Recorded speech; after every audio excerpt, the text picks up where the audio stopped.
I'm someone who likes to do things really, really well. And I'm also someone who gets pretty annoyed or stressed out when I feel like I'm not doing things really, really well. Now, you can call this trait perfectionism, which has more of a pejorative tone to it, or you can call it just a feature of my personality, which is a little bit more of a neutral way of putting it. And I actually don't think this is a negative trait or a positive trait about me. I think it's just a trait. I think it's just a tendency that I happen to have. A tendency that can be a strength or a weakness, depending on how I deploy it. So over the next 3 days, I'm going to give you 3 sentences that I use to harness my perfectionism for good. Here is sentence number 1. Perfection is a direction. I want you to think about an activity that you enjoy just for the sake of it. One of those activities, for me, is crochet. In fact, here's a picture of a scarf that I've been working on recently. It's floating next to me if you're watching the video. Now, here's all the things that I enjoy about crocheting. I enjoy deciding which project to work on. I enjoy deciding which yarn to use. I really love looking at different patterns. I love learning new stitches. This stitch is called the basket weave stitch, by the way. And I really enjoy making the project stitch by stitch. And here's the one thing about crochet that I actually enjoy the least. I don't really enjoy finishing the project. I mean, obviously, I'm glad that I finished the project and I can send it off to its recipient. But honestly, I also feel kind of bored and empty when I finish a crochet project because now the fun part is over. And after a few minutes of being proud that I got this done, I am already on the hunt for the next project.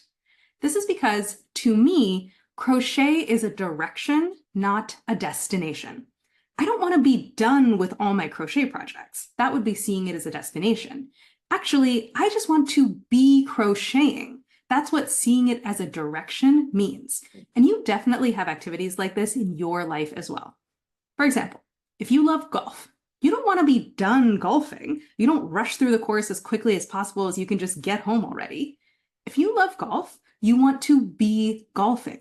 You want to be on the course, scoping things out, choosing which club to use, and deciding how to make your swing. And once you're done golfing, your main question is, when can we go again? Or if you love doing puzzles, you don't want to be done doing all your puzzles. You don't try to get each one done as fast as possible so you can just get it out of the way.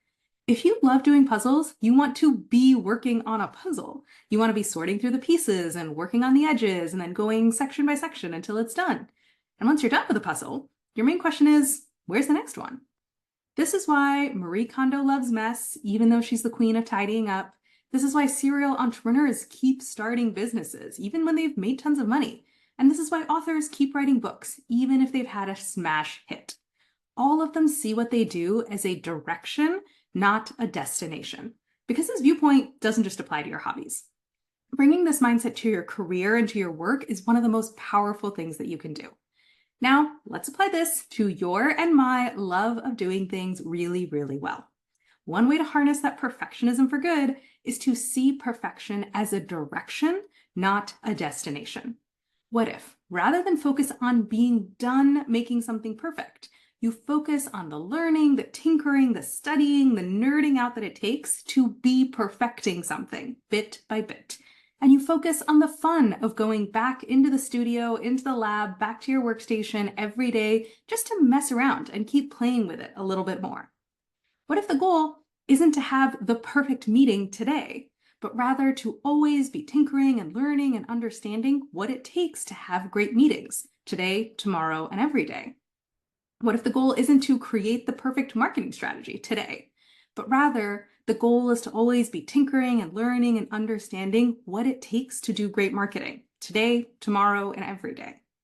Or what if the goal isn't to make the perfect investment decision today, but rather the goal is to always be tinkering and learning and understanding what it takes to make great investments today, tomorrow, and every day?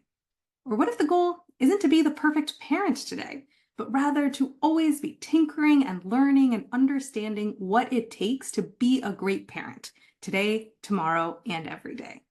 And what if your identity isn't the perfect one who always nails it flawlessly every single time, but rather your identity is the nerd, the tinkerer, the craftsperson who's always in there messing around and figuring out how to make it better? That is sentence number 1 that I use to harness my perfectionism for good. Perfection is a direction. Stay tuned for sentence number 2 coming up tomorrow. And overall, my goal as a coach is not to fix you, because my friend, you are not broken. My goal as a coach is to help you harness who you are in order to create the life that you want. And harnessing your perfectionism is just one example. What if every single thing about you that you think is a flaw is actually just a strength that needs to be pointed in the right direction? Come talk to me and let's talk about how we can do that redirection together. There's 2 ways you can work with me. You can be one of my private one-on-one coaching clients. You can go to the link above to book a free coaching consult and we can talk about how we could work together.